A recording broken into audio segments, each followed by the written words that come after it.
So for our group, we have Minia, who works for a domestic violence and sexual assault shelter, Whitney, who works for an organization for children and family services, and Samantha, who is a member of a social club, um, which has task groups as well.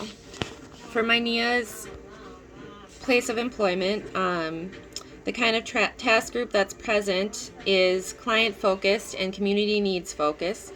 They offer support to individuals who are seeking emergency shelter and also provide support for any additional questions, concerns, and or goals they may have. The shelter she works for also provides community engagement opportunities and education. The entire staff consists of one executive director, one assistant director, one mental health counselor, advocates, interns, and volunteers.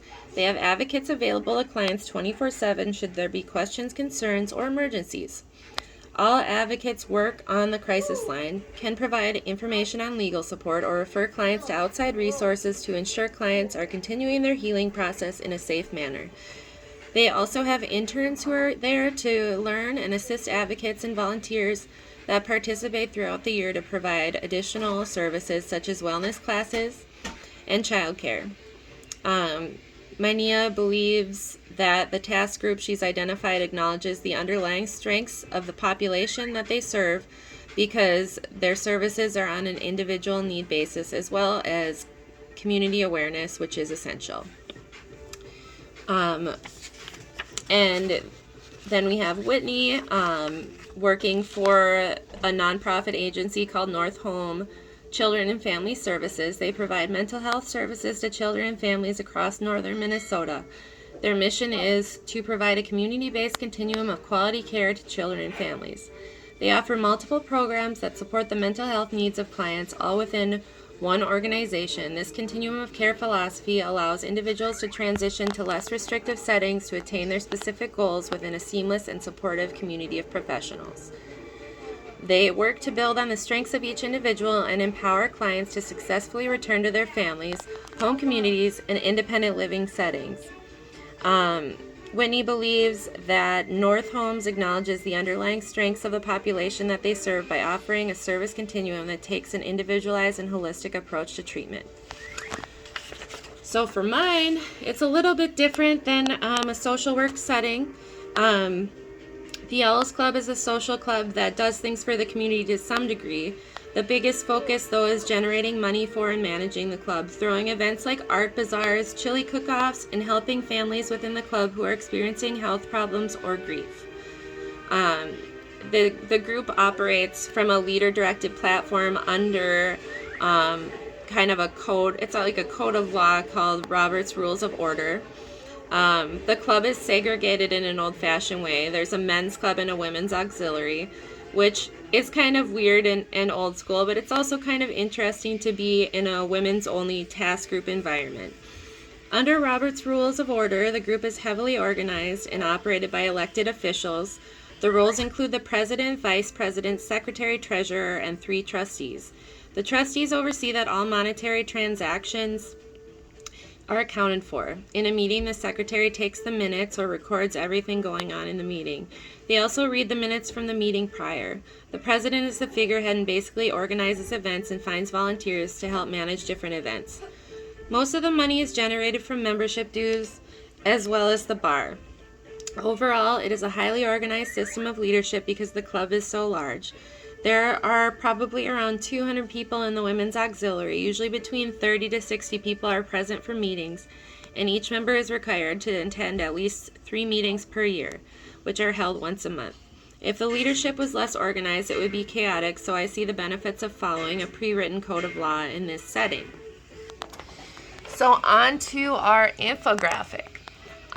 So the similarities between Whitney's practice setting and Samantha's practice setting are that services are provided by credible individuals or professionals.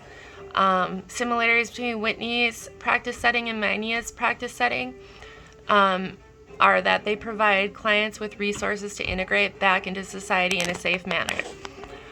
The similarities between Samantha's practice setting and Whitney's: this place is sometimes seen as a place for mental release. Individuals can let their guard down, feeling some form of protection and support. between Samantha's and Minia's, both practice settings utilize the community as a tool. The similarities between Minia's and Whitney's practice settings, both places provide support for life transitions, and between Minia's and Samantha's, both practices utilize volunteers.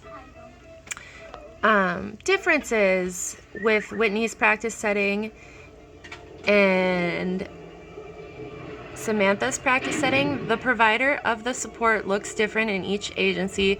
The social club is more community support versus the mental health agency is more of a clinical support.